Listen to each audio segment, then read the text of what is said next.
Welcome to Overtime on Inferno, your weekly roundup of all the biggest stories in CSGO. My name is Logan Remhap. This is AZ-esque. We don't even have a fun, witty intro today because we are so stacked on time because there's so many random shit that happened in the last 2 weeks that we need to talk about. So much so that MOUZ winning Pro League is literally not in my show notes. Yeah, I kind of forgot that happened. I mean, Pro League's kind of just a bit of a footnote anyway, generally. Do you know what I mean? It's like, Yeah, but it's an actual problem. I have so much here, and none of it includes. None of it involves MOUZ sports. I don't even talk about Black Showdown. We literally have 8 different roster moves that happened out of fucking nowhere. So for what it's worth, guys, MOUZ won Pro League. Let's move on.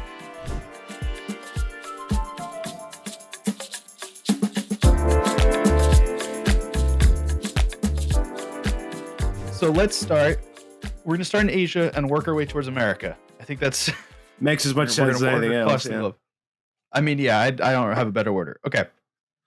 Rare Adam, Tyloo, and Wings Up all made roster moves in the last week. Like, keeping... I have to look at it every so often just to remind myself who's now on which team. So I sent you a message the other day on Twitter, and I'll explain what it is for everyone. So Eminem's a reporter for Blix and Dust 2. Definitely Blix. Definitely Dust 2. But he tweeted out something that we had said on the podcast, which was Tyloo has a 12-man roster right now, which reminded me, we never talked about the fact that Tyloo, like a week ago, signed the Cyclone roster, which I think we had rumored, and I think it was relatively known. Yeah. But that left some interesting things on the table because their entire other roster, and also the last 3 rosters they've had, including Attacker, Summer, Dan King, Slowly, Aristo, Freeman, and Score, were now all on their bench at the same time. Dude, Freeman is far too good to be on the bench for Tyloo. Freeman, I mean, probably Score as well, but Freeman is a good player. I'm surprised he's not able to get on Rare Atom or something. He's a good player. So while Tyloo signed the Cyclone roster, Rare Atom signed their own new lineup because they lost it eventually to Tyloo because the players didn't re-sign with Rare Atom. So now Rare Atom said, hey, we want a new lineup. A reminder, so they did not go with a full Chinese lineup. That's definitely one way of putting it, yep. They did not go with a full Chinese lineup. They are not the first, and they are not the last Chinese team to not go with a full Chinese lineup because Tyloo just ended their experiment with Emmy and, Roga? Yeah, Emmy and Roga. And Wings Up, who we'll talk about in a minute, also added non-Chinese players. So Rare Atom took somebody on loan from Tyloo, very clearly on loan. The player somebody as well, we should clarify. Yes. Summer and X-Pro. Summer, who had previously played for Tyloo, and then X-Pro, who had previously played for Linvision.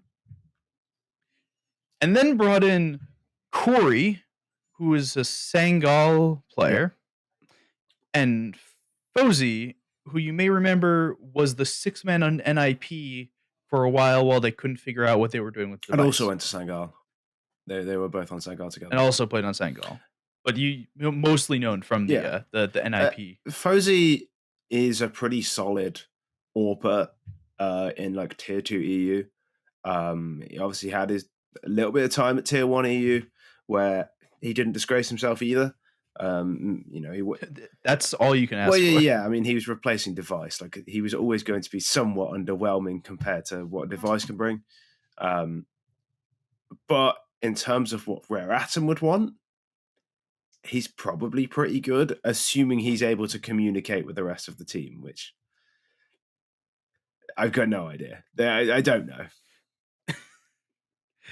So this team boggles my mind the same way that this team that the old Tyloo team, not the current Tyloo team, also boggled my mind with what was it? Peacemaker was over there. Peacemaker's. It was some. It was some, if you say Peacemaker in the mirror 3 times, he comes and coaches your team and then gets kicked 2 months later. No, it was Letney. Yeah, Letney was the coach over there. Peacemaker's probably coached Tylo. I don't know, but he probably has. I'm certain he has. That sounds like a Peacemaker thing. Okay, so the reason that we're talking about this is because Rare Adam said they were getting back into CS2, and Rare Adam had a very good CS:GO roster until they chose not to resign. Yep. So there's part of me that believes in this to a degree. That says somebody is a known quantity. You are no. Somebody will never be a known quantity. You could watch 140 games back to back of somebody and still have no idea what he's going to do next time. He doesn't. His only tendency is to do something you've never seen before. He is a genuinely insane person. There is something wrong with him in the way he sees the game, and that is why I love him. He is a lunatic, but he is nothing. He will never be a known quantity. It's not possible to, because he doesn't know what he's about to do. So it's not possible for anyone else to. Lunatic. I love it. This team is gonna be. This team is fun to watch. I'm gonna watch many games of this team because there will be a huge disconnect between the 3 Chinese players and the 2 non-Chinese players. The IGL is one of the Chinese players. It's X-Pro. Okay, I wasn't aware. Yeah, no, the IGL is X-Pro. So there is some sort of everyone's rocking second languages all over the board here. Yeah, and true. I don't think somebody or Summer have ever played on a team with. They will at Tyloo, I'd imagine. Some variation of the Tyloo rosters. They would have had to communicate in some language that wasn't Mandarin. No, they taught them. They were what, Serbian? Yeah. MU was Serbian, so they taught them Serbian, and then that'd be amusing, wouldn't it? That would be good.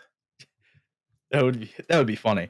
Okay, let's get to the third Chinese team, because this one may be the most interesting. Possibly. Wings Up. We've covered Wings Up before. I have to go look at the roster again because these rosters are all blended to one in my mind, and I've just got no idea what's going on. So it's Martin, Child King, Gas, Ian, and Bingo. They replaced Bingo with Flying, and also Martin was a sub for a while, and now things have happened. Yeah. So, but this roster played in they've been playing in a bunch of the open qualifiers, but they played in what the fuck did they play in that I can't remember? They've played in Pro League before. I believe. Yeah. They were in some of the ESL Challenger events as well. Like last year, they beat OG at one. That was a while ago now. They were in the major. No, that was never mind. It feels like they've been in something recently, around. But I can't remember what it was. Yeah, no, I'm in the same boat. Am I going mad? I feel like they were. I feel like I'm going mad. Hang on. I'll go find it. You keep talking. Okay. Yeah, they were in Pro League season 17. All right, there you go. So they removed 2 of their players, of which does it really matter which ones they removed? It does, because Child King's good and he's been removed. Okay, so Child King has gone to the bench. He's now officially considered a substitute. I like Child King. Martin has left the roster, and they've added Marek. No, they added Marek for a bit. Sorry, they've added Bogus, which is a player I've never heard of. Yeah. Just for what it's worth. They were on Sampi and before that Isuba. The important player is the second one, which is Kriaz, who has played for all of the teams. All of the Swedish and weird mixed teams. Yeah. He's one of those players who's without trying to be mean, whenever you see him on a roster, you know the roster's a bit doomed. Mihu was the same. He played with Shocks, the Estonian Shocks, not the Belgian Shocks or French Shocks. French Shocks. All 3 of which have different name spellings. Yeah. But he played with Shocks and Robin and Karez and Mar on Finest, which is one of those like random mixed teams that feels like it's. I know you've had to look that up, but can you imagine if somebody just knew that without having to look it up? I'd be really worried for them. There is a bunch of teams I just randomly know the roster without having to look it up. That is not one. Like that's. Yeah, he's one of those players that just like he seems to constantly join doomed projects. Yeah, it's kind of all over the place. So what we've learned, our important bit here, China is no longer China unless it's Tyloo. So basically, we're back to 2018. Yeah, I mean the real winners are just Tyloo. They've signed the best, or probably the best Tyloo signed team the best roster in China. Certainly the best players in China. Yeah, I mean Tyloo now will be a top 3 team in Asia, right? Your other contenders are Lin Division, who I think Tyloo's probably better than, and Mongols. Yeah, maybe somebody else like Eruption or something. But China just got a little bit more competitive. I'd say that these rosters didn't. I feel like Tyloo have signed the best team, and everyone else is kind of downgraded. The old Tyloo roster was not competitive, and this one now is. And I wouldn't say that the Rare Atom roster isn't competitive. We'll see. I'm skeptical. Okay. I'm especially skeptical of Wings Up. Oh, extremely. Yeah. Let's talk about the first set of big news from last week, because there's 2 sets. So we're gonna small stories at the front, big story, small stories, big story. Okay. Let's talk about Zonic and the Falcons and Exitas. So when you wrote Zonic, I assumed it was a typo, and no, you are making a joke. I actually wrote Zonic. Yes. No, I actually wrote Zonic. Zonic, famed coach. What is it? He's at 5 major wins now. Yeah. A large amount of major wins. I'll give the quick TLDR of what has been reported has happened, and then we'll talk at length about it. It was time for contract renewal. Vitality lowballed Zonic a little bit, and Zonic could have resigned, but then the Falcons came in and said, "Hi, we will give you all of the money." And Zonic said, "Oh, you will give me all of the money?" Yeah. And that was the end of the conversation. Falcons apparently were trying to bring Lars, who's their manager. I think they did, didn't they? Yeah. They did. They did. But they previously to the Zonic thing, they were trying to bring Lars, and then found out Zonic was also possibly available, and brought Zonic as well.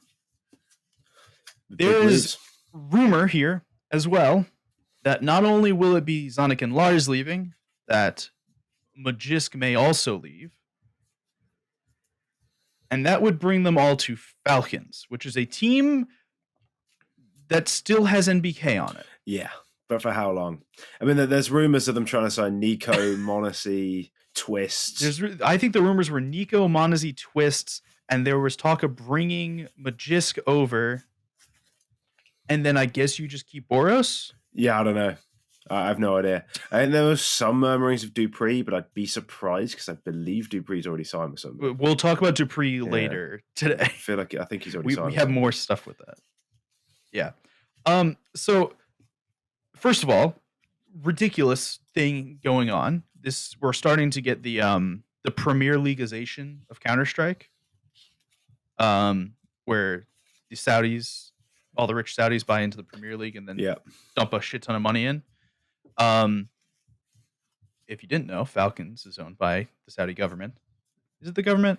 It's wishy-washy. It's complicated. Yeah, it's always difficult. It's complicated.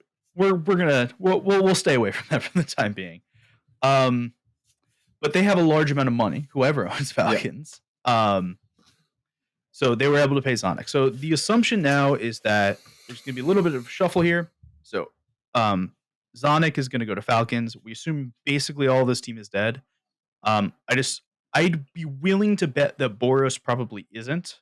Because they did spend a lot of money, and they do want to keep some level of Middle Eastern representation. Yeah. I also think Boros is very good. Well, yeah. I think it would be in Zonic's best interest to keep Boros. Past that, I assume NBK's gone, Body's gone, MHL's gone, and maybe Laux is gone. There's a case for keeping Laux, but I think if you didn't sign Magisk, you just keep Laux and Boros and work with that. Because again, they paid money for Laux. I mean, I know money's essentially no object for them, but it just seems like a waste. Yeah. So we're gonna have a little coaching carousel happen here. because Zonic leaving Vitality now leaves a spot open with Vitality, who's currently the best team in the world. Or the second best team. I guess depends on the week, but currently a top 3 team in the world. Yeah. I can say that certainly without fail. So there have been rumors, and we actually know for a fact that Exitaz has left the TSM project that he started 5 months ago. Was it 5 months ago? I'm guessing 5 months ago. Like 2 weeks ago. Well, no, we started hearing the rumors 5 months ago, and then it took 4 of those months to actually get some shit together. And then we got the roster because they had differences. So with that, there's heavy rumors that Exitaz will be heading to Vitality, which makes sense because he was the Vitality coach prior to Zonic. He knows Zywoo. He knows Apeks. Yep. He does not know the 2 Israelis or Magisk, but there's a high probability it seems that Magisk will be leaving. Again, rumors all around. High probability Magisk will be leaving. So they'll be able to bring in their own 5th player to bring the roster together. Yep. We have no clue who that is because we're now acting within rumors. Well, quite, yeah. I'm not even sure. Like, I'm not convinced Magisk is going to leave. He might, but I'm not certain that's true. I got nothing. I don't see why he would want to leave Vitality. So there's a case to be made that Magisk will be the IGL on Falcons. Yes. That if Magisk moves, it's because Zonic wants him to IGL the team. And it will be. It's up to him whether he wants to do that, I suppose. Yeah. Yes. Okay. Do you have any more to say on Zonic, Falcons, and Exitaz before I jump into our next set of speed round move things? I think it's a good test. We know that Zonic has won a lot, but it would be nice to see if he can. If he is that good a coach, can he win on a 3rd different roster? Because you kind of have to assume he's a really good coach because he wins, but it's kind of difficult to tell how good a coach is. Yeah, like it's quite difficult in CS to know how good a coach is. So. I mean, the problem with the he wins statement here is he doesn't win. He's a really good coach. Well, no, he had the best team in the world. Yeah, up until he had the next best team in the world. Yeah, but I mean, there's arguments as to how good they were when he joined, and he probably is the best coach, but it's really difficult to know how much a coach does. Like it really is. So if he does it with a 3rd team, I think he becomes undeniable. Yeah, I think to be fair, I'm pretty sure it's like 99 percentile right now. Yeah. I think there's like 3 fans of Jame or something that were upset that Avantgarde got beaten by Astralis, and those are the 3 people that say, nah, Zonic isn't the guy. I mean, that's probably all we're waiting on before it's unanimous. I say it's really difficult to tell from an outside perspective how much a coach does. There might be coaches who are technically better than Zonic, but nobody stands up to his record. All right, let's get into the section of IGLs, because there are 3 of them, which is enough that I decided we need to make a section. There's actually 4, but one will deserve its own thing. In the smallest thing of the week, which is officially not a roster move, Hobbit is now IGLing on Cloud9. Yep. Which is weird.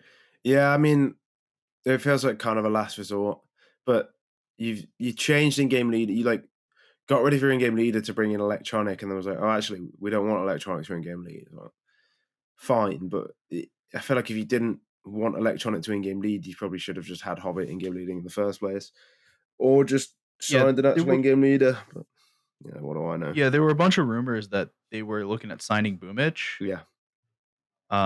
And Hobbit would be leaving. Which might none of those came true as of currently. It could still happen. It may still. Yeah. I don't know what to make of this.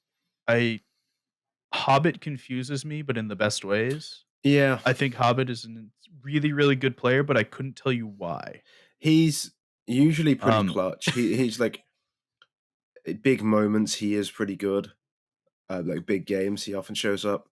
That hasn't really been the case in this new Cloud9 roster, and somebody has to take the fall. Like somebody has to be the guy who does, the guy who does the shit rolls, the boring shit, and it seems to be Hobbit. You might as well make that guy in-game lead. Makes sense to me, but I don't know how good an in-game leader Hobbit is, and I don't think we'll know for a while.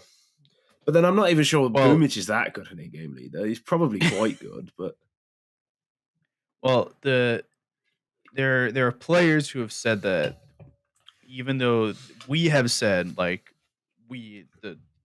and everyone that's not the player that, hey, this player should be an IGL, that would make sense for the next step of their career.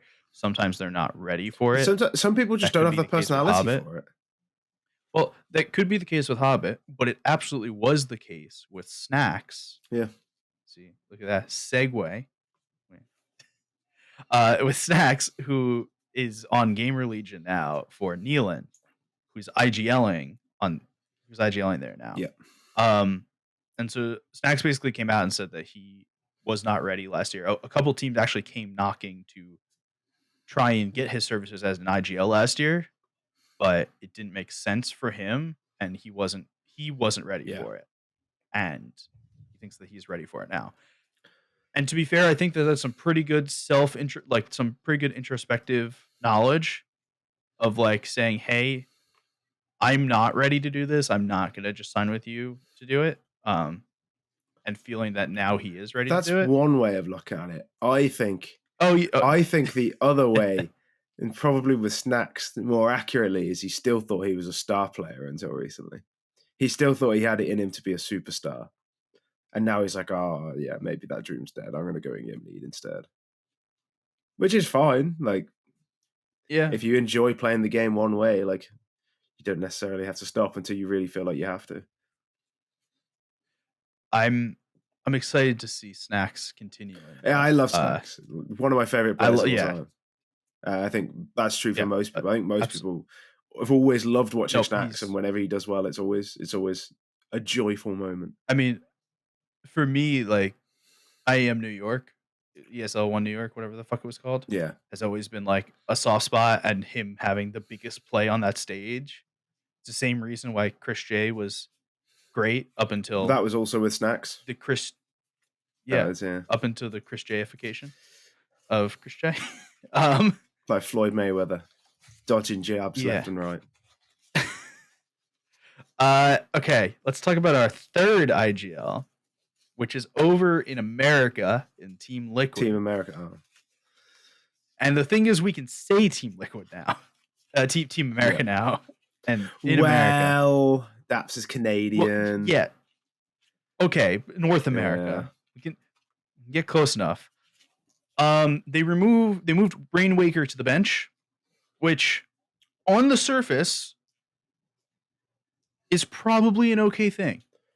We've talked about many times how this team is 2 uber aggressive players and 2 uber passive players, and then OC holding his arms out and trying to hold them all together.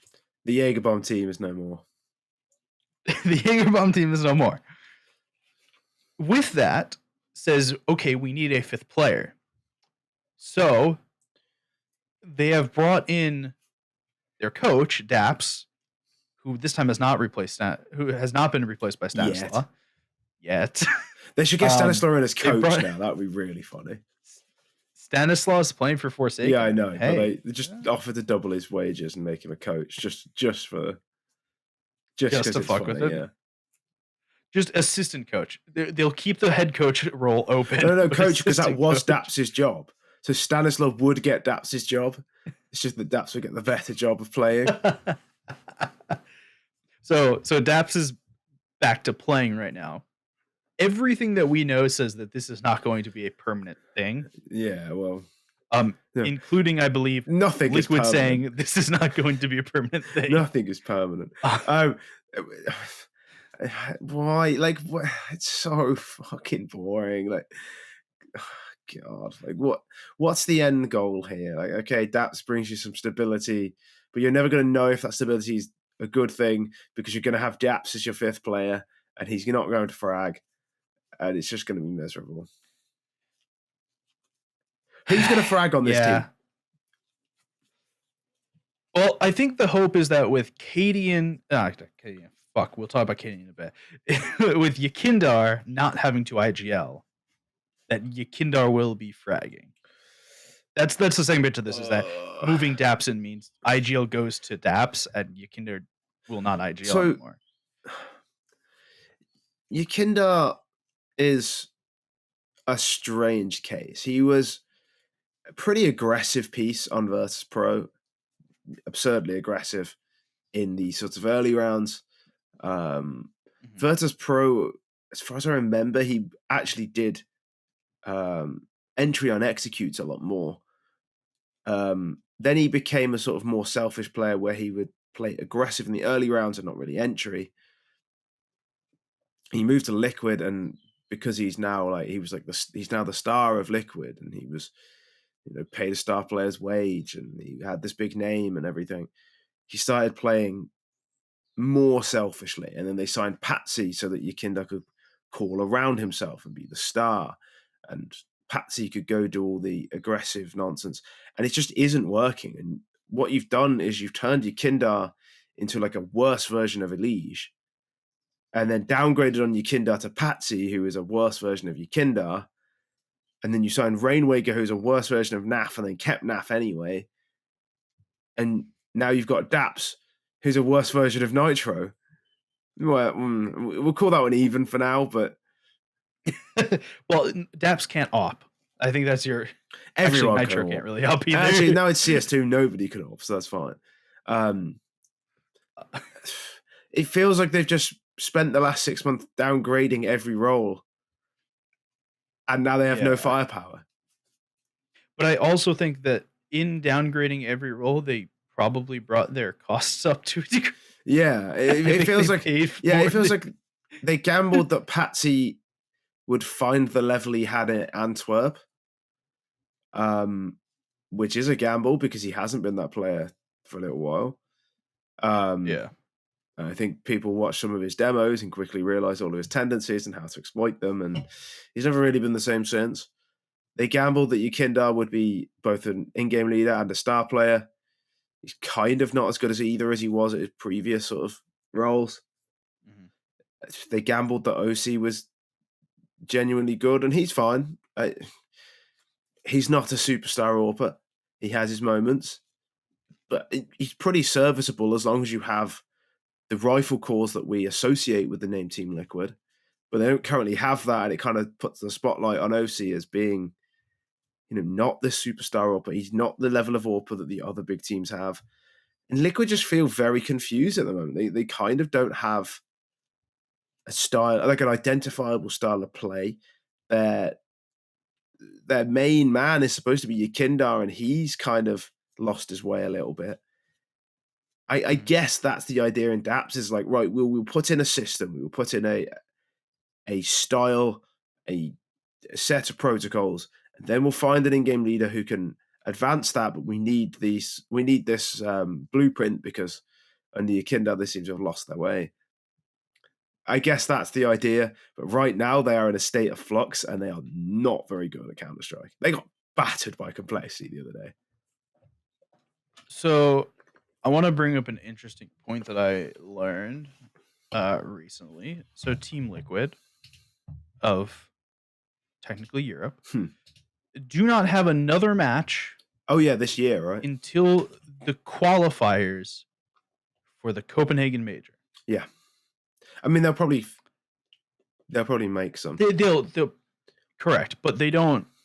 They are not officially, like, they have not been invited to any events. There's nothing left for them this year. I mean, it's October, and I think early December is when we normally hit player breaks and stuff. So they're not in Sydney, which is our next big event, and they're not in the CS2 Asia Championships. I think they pulled out of that, actually. I like this. I actually like this. I think if you're going to rebuild your style, you're really going to rebuild your systems and figure out a way of playing. It takes time, and you want to give Daps, because if you're assuming that with Daps it's a downgrade in firepower and you're not going to be good, but what he offers as a mind of the game is worth it. Just give him the time. Yeah. Don't bother with officials. Give him time to actually figure shit out before you commit to having to play officials. You're still going to play scrims. You can still go to like local events and play online games. But also with the advent of a new game, you don't want to muddy the waters. Like, actually just take some time to figure out how you want to play Counter-Strike. I actually like this from Liquid. No, I'm a huge fan as long as they do something. Yeah, well, quite. That is the big qualifier here. They need to do something. The CS2 major open qualifiers, and I say qualifiers because we don't know right now whether they will be in the North American qualifiers or the Europe qualifiers. It depends on what roster they submit for the major. I also think when they do come back, they need to play a lot of games very quickly. Yes, I agree. So major RMR open qualifiers start Jan 8. So they don't have a game officially until then. I think that's assuming they don't go to Katowice. Mm-hmm. Oh, actually, Katowice is at the end of the month. It won't matter. So, okay. All right, that's our Liquid bit. 2 more moves, and then the big one. Apeks STYKO. Yeah, I don't like this. No mas. Don't like this. This is a poor decision. If it's a poor decision, I just don't like it. I've always liked STYKO. I will always like STYKO as a player, and he feels like a key part of what Apeks want to do. I feel like STYKO has always been the more than the sum of his parts player, right? That you don't look at him and say, "Oh, he's a great rifle. Oh, he's a great." He's the do-it-all guy. Yeah. He's the jack of all trades. Yeah, he's actually quite underrated as an individual, I think, because of that time on MOUZ. Outside of that MOUZ, outside of that little sphere of MOUZ, he's actually been a very good player, very good mechanics, good mind for the game. He can do the sort of the anchor spots, the difficult, like the going in first, but he can also impact the game in better roles. He can actually play the the spots with more authority, and he can actually play them quite well. He is as you say, a jack of all trades, and he's actually quite good at most things in the game. And I think it's actually, I think it's a shame as well, because I think everyone kind of likes STYKO, but Apeks clearly think there's some sort of misalignment between the way he wants to play and everyone else. So I guess it makes sense to cut him, but I don't like it. No, I don't either. So they brought in Sense from their Rebels team. It seems like they want to stick with him. It's officially he's moved up. The next player on our list is faveN from Big. So after Big did their whole whatever they did, God knows. I don't even know how to explain what Big did. I guess it's mostly removed faveN and Keto and added Sin and Process and Mantu, but also removed Hyped. Yeah, I think that's what it is. faveN isn't on the active roster anymore. We originally stated that he was getting benched because I think he was having a kid. That it was not going to be permanent. Yeah, but it is. Yeah, but it is, and he's gone out and said, "Hey, I'm benched. I would like to be on a team. There is a buyout involved. Please reach out." Where's Rare Atom? So I think that really that would be a good move. I'd be in for that. Of course you would. I'm in for Chaos. Chaos is where I live. Team That's Liquid. where I thrive. Yeah. Have you ever? I'm wearing a Liquid hat right now. It's a Chaos move. Yeah. faveN to Team Liquid. Oh God, no. That's what I mean. Get him in. Chaos. Well, no, because I don't want to spend much more time on faveN. Until he gets a team. We kind of don't know what we're getting from faveN because of recently. He was a really good player on Sprout. He's had his problems this year. He can be, like at his peak, he is a very, very good player. But it's just been a little while since we've seen it, and he never really showed it on Big. But on Sprout, he was a demon. Yeah. Okay. let's get to the last bit. Yeah, I think you need to go soon, right? No, I just got told I'm good for another 27 minutes. Oh, okay. That's very nice. Well, other coworkers of mine are running to lunch and such. So, okay. Let's get to the other important one. We have like 3 kind of important ones this week if we're counting the liquid one to be important. cadiaN, the in-game leader, AWPer, face of, etc., Heroic, has left Heroic. Yeah. This version of Heroic, I think it was Blair said, no matter what you think of him, this version of Heroic is now dead. Like, no matter what happens, the next version of Heroic will not be the same team because that team is not the same team without cadiaN. Yeah, so there's a lot going on here. So let's start with the why. Heroic and cadiaN both came out and said, "Hey, this is not a bad thing. This is not like a bench thing. This is not like a we're kicking him from the team thing." Yeah. It seems to be that both parties just kind of disagreed on how they wanted to move forward. We had heard that cadiaN wanted to make certain roster moves. The org did not want to make those roster moves, and the 2 parties just amicably agreed to not continue anymore. Which I'm sure is that's how they want it to be perceived. Oh, absolutely. Whether or not it was as amicable as represented is, we'll never really know. But yeah. So with that, it means that Heroic is looking for something. And I specify something because there's a lot of moving variables. And there's very few players like cadiaN as well. Well, so on the basis, they're looking for a new IGL and a new op player. IGL ops don't really exist unless you're looking in Brazil. Yeah. Or you want somebody really bad. Yeah, or you want like someone not great. So that's an issue. So there's a couple variables here. So there have been a lot of rumors that Stown will take up the op role. There's also been rumors separately that Stown will take up the IGL role. Mm-hmm. There's also rumors in addition to that Stown will take up op IGL. Mm-hmm. And then there's a 4th set of rumors that say Stown is staying exactly as he is and nothing is changing with Stown. Yeah. Stown is the player to watch here, though, I think. Yeah. Is the best way to put this. Yeah. Because whoever Heroic pick up, Stown will be doing what they're not doing. If Heroic pick up an IGL, Stown will be opping. If Heroic pick up an op, Stown will be IGLing. If they pick up just like a random rifler from the street, Stown will be op IGLing. We assume. I mean, we don't know, but we assume. We assume that it's what feels the most. He was the secondary opper. He's also was a very good opper. One of the more passive players on the team as well. He is a very good opper too. Like, this is not a we're moving up. I don't know. I'm trying to think of we're moving Rain to be primary opper or something like that, or we're moving Carrigan to be the primary opper. Yeah, Stown could probably be an opper on any other team. They might do the old 5 rifles thing, the way they play. Like, they could probably get away with it. But you mean the old liquid roster? Yeah. Which they kind of quickly then started AWPing. Maybe that's what Heroic need Nitro. No, Nitro is signing to M80, which is a Valorant Ascension team. Yeah, of course he is. Look, because it doesn't involve him being on LAN.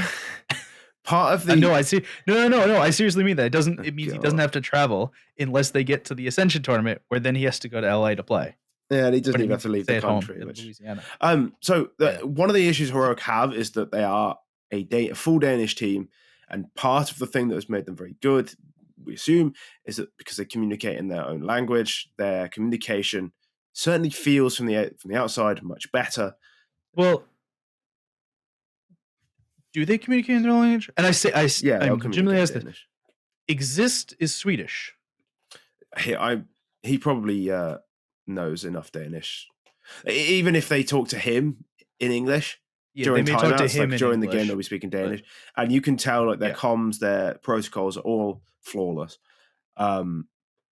So the two problems they have is because they're Danish, that really limits their pool of available players, and therefore finding either an AWP or an IGL becomes harder. There's not many good AWPs in Denmark.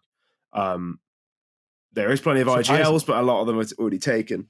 But also, cadiaN, if he was in charge of this system, they might be losing something greater than cadiaN, as it were. Like if you lose the blueprint, the whole system can fall apart. So realistically, what Heroic need is a Danish AWPing in-game leader, just like cadiaN. I got it. Unfortunately, the only other candidate has just retired, which is MSL. MSL come right every time. 2018 MSL is the only player they could possibly sign, and he doesn't exist anymore. So you're left with like throwing money at Blame F, having Stown AWP. Yeah. Feels weird, especially as you just signed a new contract. Well, Blame F, I think, has officially declared forever that he will be with Astralis until they kick him off for some bullshit. I mean, that don't know what that's really worth. Yeah, you could always do the all power of evil. I mean, I don't. Here's the thing: I don't think Heroic can pay. No, I don't Blame F more than Astralis can. So I don't see a good reason for Blame to move. And then you're looking at like, do you not sign an in-game leader? Do you sign some young up-and-comer and make Stown in-game lead, run 5 rifles, or Stown AWP IGL? Do you go international? That feels like a bad idea as well. That feels wrong. Yeah, it feels really wrong. Especially as if you want to stay close to, say you wanted one Swede to try and keep with the Danish. Like, there's no good Swedish player to fill in here either. Yeah. So I want to talk about the players that we've kind of heard in passing of like, oh, this person. So there's been a big push is the wrong word, but config has been mentioned a lot. I don't like it. I'm saying the word. Yeah. Okay. Config, the dream config has been mentioned. Man. The dream's dead. Like, I loved config, but he's just not him anymore. One more thing before we continue further in this conversation, we're going to cut this conversation shorter because we're us and we don't have that much like information on it. If you want a huge amount of information about cadiaN and stuff, Harry, good friend of us, put a Harry length article on HLTV about how do you replace cadiaN. It is well worth the read. I'm going to reference a graphic from it now, with players that were thought of. Someone said Glaive on bringing in as a new IGL and having Stown up. I love it. It won't work, but I love it. It feels so wrong. There's something so nice about like bringing back an old in-game leader who was so successful. Yeah. After they've been bad for a while and just praying. Like, I'm always on board for faveN to be signed to somebody new. Fuck it. faveN to Heroic. AWPing IGL. Get him in now. Fury just played so much for him. Yeah, I know, but so much just get him in. It'll work. I'm sure this time it'll work. Yeah, so okay. The next choice there were Harry said something about Regali. I don't think that that's a reasonable answer. I think Regali is a reasonable answer. I don't, because he's not Danish. He speaks Danish. He speaks Danish. He's a reasonable answer. Never mind. I take that back. I'm like 90% sure if he speaks Danish, I'm in. I'm like 90% sure he speaks Danish. I can't remember why I know this, or I think it's common knowledge, but I'm sure he speaks. He speaks one of the Scandinavian languages, and I think it's Danish. Okay, so there's the new AWPer, which is bringing Regali. Makes sense. New IGL, bringing Glaive, the most famed IGL of all time. In fact, maybe not the most famed, but the most decorated. The winningest. I'm not allowing the word winningest. The most decorated. The most decorated IGL of all time. You can then also bring in the most decorated player of all time. Get him in. Which is Dupree, who we had talked about previously. Look, Heroic are the team who do everything but win. Do you know who fixes that? The man who does nothing but win. It is a match made in heaven. I'm legitimately in. The man who does nothing but win with the team who does everything but win. here's the big thing with with Dupree that I love is that not only has Dupree just won, like continuously won, I feel like Dupree is still good enough to play on this heroic team. He's got the aura. When he got removed from Vitality, and we went, yeah, this is an upgrade. This was for what was it, Flames, I believe at the time. And we were like, this is an upgrade. You're gonna see it, but it won't be like a huge upgrade to start. But in like a year, it'll be a great upgrade because Dupree will keep going down and Flamesy will keep going up, right? Dupree is still in a great position to play. Amen. Like, Dupree is my favorite one. I love the idea because nothing would make me happier than Dupree joining a different team entirely and still winning. I just think it'd be great. Like, he's a serial winner. Get him in. He's just the winningest. Serial winner. And then there's this other idea of bring in Altex. That's just Harry. Harry loves Altex. Yeah, he like. I was gonna say, which is the most Harry shit I've ever heard. There was rumors. So a player I don't particularly. There's a bunch of other. Yeah, there's a player I don't particularly like, but does fit some of the criteria, which is STYKO. I don't think STYKO's very good. Some stuff. He is a solid AWPer. He's primary opt in the past. He he's a player who is a soldier as well, which a lot of heroic. A lot of their style requires on people just doing what they're told, and he will do what he's told. Nut was rumored, who's a player who plays with AZ, I think, on like Sashi Esport. Yeah. Bro was rumored. Yeah, Bro's fine like for a bit, but ceilings. I had seen Zyphon once or twice. Yeah, I'm not sure I get that one. Nut. Yeah, then you're sort of getting into. I mean, Nut and beyond is probably a little bit not going to happen. Yeah. My favorite move that we haven't talked about. I actually have two favorite moves here.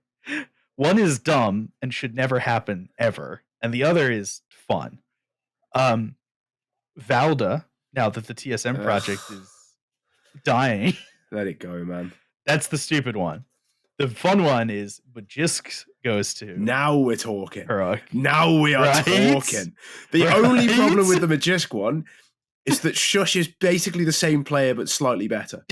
Who cares? I mean, who cares? You will struggle to take a sight against Magisk Shush. Like, that is lockdown. You will be the best CT team in the world. Magisk is so on one good, site. Magisk at the major, any time Vitality were in any trouble, he would pull out the most ridiculous round you've ever seen. There was I think it was against Into the Breach. Well, this is my favorite thing is people go, oh, we need to replace the IGL. Oh, we need to replace the Opera. What about replacing the clutcher? Well, yeah. cadiaN is ridiculously known for clutching anything and everything.